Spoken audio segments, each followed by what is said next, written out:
صباح الخير وصباح الفل عليكم، ومساء الخير لو انتوا بتشوفوا الفيديو بالليل. انا بقول لكم صباح الخير عشان احنا كده الصبح، يعني ده الفيديو ده انا بادئه من الصبح. زي ما انتوا شايفين دي البليله اللي احنا عملناها في الروتين اللي فات. عملتها بالليل وسبتها، قمت الصبح لقيتها بالشكل ده. انا جبت حله بقى وهنزل هنزل بالبليله فيها اللي هي الغله بعد ما استوي، تشوفوا مفشره ازاي. والكميه طبعا زادت يعني 3 اضعاف كده ولا حاجه. فنزلت بقى في الحله، لان الحله دي اللي انا هظبط فيها كل يعني هبدا اغرف منها. دي كانوا حبه ميه انا كنت مسخناهم، نزلت عليها ميه سخنه عشان ما تغيبش معايا يعني. مع ان الغله كانت برد. دلوقتي انا هسيبها عم تغلي، اكون انا عملت الطشه. طبعا البليله بالطشه دي يعني مش طشه توم طبعا، لا. انا جبت طاسه وحطيت فيها حبه زيت، وبروح نازله عليهم بحبه كنافه شعر. بس دي معلقه سمنه بلدي برضو عشان تديها تطعيمها، حبه زيت ومعلقه كبيره سمنه بلدي. وبروح نازله بالكنافه الشعر زي ما انتم شايفين، وببدا احمرها. هبدا ايدي فيها على طول، تقليب تقليب كده لحد ما اوصل للون اللي انا حباه. المهم ان الواحد يبقى واقف في جنبها، لان الكنافة من الحاجات اللي ما بتستحملش النار، يعني على طول كده تلاقيها بدأت تتحمر معاكي، وتدي اللون اللي انت عايزاه. اهو زي ما انتوا شايفين كده. هبدأ بقى، انا حطيت الكمية، يعني انا حتى كل شوية بزود، حاسة يعني ان الكمية قليلة فبحاول ان انا ازود. كنافة الشعر ده عندي في الفريزر، طلعتها من الفريزر على الزيت على طول. هبدأ بقى اقلب فيها، تقلبي فيها كده براحتك خالص. ريحة السمنة البلدي طبعا بتبقى طالعة وريحتها حلوة قوي. بتدي تطعيمة كمان مع البليلة. انا كده كده هحط في البليلة قشطة، ولكن السمنة البلدي برضو لها تطعيمتها، ولها يعني لها نكهتها لوحدها كده، مفيش حاجة زيها. فهبدأ بقى، المهم ان انا ايدي في الكنافة دي بسيبهاش، لان انا لو اتلفت بس كده هلاقيها اتحروقت، فلان هي عشان ناعمة خالص ما بتستحملش. فايدي هتبقى فيها على طول وبقلب فيها، واهو شوفوا وصلنا للدرجة اهو. انا اديها كمان تشويحة كده خفيفة، وهروح اطفي عليها. لان انا بحبها، ما بحبهاش صفرة، لا انا بحبها يعني مايله للغمقان اكتر، يعني حتى بتبقى مقرمشه قوي. وما بحطها على البليله بتفضل برضو محتفظه بالقرمشه بتاعتها. كده خلاص بقى هسيبها واروح حطها على جنب كده لما اشوف انا هعمل ايه. هنرجع تاني لحله البليله بتاعتنا. بعد ما بدأت تغلي هروح نازلة باللبن. انا هبدأ احط اللبن كده بالراحة حبة حبة. علشان مش عايزاها تبقى صيطة قوي او اللبن كتير، لا انا عايزاها تبقى ايه، متماسكة كده شوية وتقيلة، يعني ما تبقاش خفيفة ولا حاجة.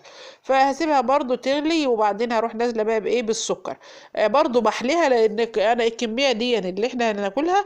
فلكن لو انا مش هناكل الكمية دي فبعينها من غير ما يعني بعين الغلة كده وهي مستوية من غير ما بنضاف عليها اي حاجه. لكن انا ضفت اللبن والسكر لان احنا هناكلها في ساعتها، حتى مش هتقعد لاخر النهار ان احنا مثلا نسخنها وكده. لا انا بعملها وهناكلها على طول. لكن لو انا مش هناكلها او هيفض منها، بروح حطها اعينها لما نبقى اطلع اسخ. دي الفانيليا بقى، بقول لكم انا هطفى عليها اهو، وبعدين هروح ضيف عليها الفانيليا. دي بقى طريقة تانية للتقديم. بعد ما بتستوي ويعني ووديها الغلوة بتاعتها وهي سخنة، بروح غرفها بقى، تبدأ تغرفي كده وتظبطي الطبق بره. يعني اهو بروح غرفة في المج بتاعي اهو، زي ما انتوا شايفين الكمية اللي هتكفي الفرد. وبروح نازلة عليها باللبن، وبروح نازلة عليها بالسكر، وبروح نازلة عليها بالمكسرات، كل ده فوق بعضه كده على ان الطبق يبقى يعني ايه، بتقدم كده من فوق بعضه. اهو زي ما انتوا شايفين اهو. وبروح مزوده اللبن، انا هروح مزوداه برضو حبه بليله علشان الكميه دي انا هلاقيها قليله كده. وبروح نازله بقى بالجوز الهند، وبروح نازله كمان بالزبيب. وبروح نازله اهو ده جوز هند اهو وزبيب. وبروح نازله بقى بالكنافه بتاعتي كده من على الوش، وبروح حاطه القشطه في وسط الكنافه. الطبق اصلا يعني بعيد عن الطعم كده بيبقى شكله تحفه تحفه تحفه، ده غير الطعم وغير الريحه. الكنافه ملفوفه بالسمنه البلدي، متحمره بالسمنه البلدي، ريحتها وطعمها بيبقى حلو قوي. القشطه بتدي تطعيمه حلوه وقيمه كمان للبليله، وكلنا عارفين ان البليله مغذيه وحلوه جدا للكبار وللاطفال كمان. فدي طريقه تانية للتقديم. بعد بقى ما فطرنا وكده انا خرجت، خرجنا كان عندنا مشوار، خرجنا وجبنا شويه طلبات كده وجينا. حتى زي ما انتم شايفين المطبخ، يعني انا خرجت سبت المطبخ بالشكل ده وخرجت ورجعنا، فقلت اصور معاكم. او حتى المج اهو اللي انا لسه مغرفاه معاكم كان فايض، ودي الحله ما كانش فايض ولا حاجه، كلها اتاكلت الحمد لله بالصحه والعافيه. فهبدا بقى اروق المطبخ ده زي ما انتم شايفين. ده روتين، يعني ايه روتين الصبح. يعتبر الصبح، لان انا فطرنا وخرجنا مشوار ورجعنا جبنا الطلبات ديت. ويعني يعتبر الغدا برضو جايبين الغدا معانا واحنا جايين. فده نص اليوم، نص اليوم الصباحي. طبعا ده بيمر على اي ست بيت، اي ست بيت، يعني ما هقول لك اي ست بيت بيمر عليها كده، ان هي تحس ان اليوم بتاعها بيبقى مفصول. نص الصبح روتين كده، حاجات ثابته، تقوم تفطر، تروق البيت، تظبط المطبخ، تظبط الحمام، تظبط، تفتح الشبابيك، تروق السراير. ده روتين يومي. معروف بقى ان بعد الظهر الست مكانها المطبخ، الطبيخ وترويق المطبخ وغسيل الاطباق وكل الحاجات دي، ده معروف كده ايه روتين بعد الظهر.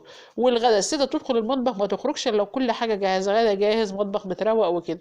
فاحنا كلنا كستات بيوت عارفين الصبح واخر النهار. اه زي ما انتوا شايفين ده بقى، انا جبت جرجير وجبت ليمون وجزر، جبت شويه طلبات للبيت، يعني حاجات كده البيت ناقصه البيت، والاسعار طبعا غاليه نار. ده فلفل احمر انا جايبه ربع كيلو. جبته علشان هعمله معاكم هريسه شطه كده نعينها مع عندنا رمضان. يعني كان الاول الكيلو، يعني الواحد بيجيب كيلو واتنين وكده، انا والله جبت ربع كيلو وقلت خلاص هجيبه وهحطاه. هعمله واحطه في الفريزر عندي. هو صراحة شكله حلو قوي، وحمره حمر حلو جميل، وتحس ان هو ما بعمله هريسة مفيش غنى عنها. الهريسة بتستخدم في كل حاجة، حتى المخلل بنستخدم فيه الهريسة. هحط بقى كل حاجة كده في مكانها، وجبنا خيار وزي ما قلت لكم. وده بقى دول كيسين طبقين كفتة كده جبناهم، هما ملهمش اي ستين لازمة، ان انا ما بحبش الكفتة دي، بس زوجي هو اللي جابهم، فخلاص هبقى اعمله لهم في يوم كده لوحدهم. وجبت الطبق الكبدة ده هعمله على الغدا معاكم، هعمل كمان طحينة ومع جرجير حتة مخللة. والعيش اهو برضو جايبين عيش معانا، كيسان عيش، عشان عاملين حسابنا يعني ان احنا هناكل كبدة وكده، فهتبقى محتاجة عيش. فده زي ما قلت لكم روتين يومي، يعني روتين لأي ست بيت الصبح.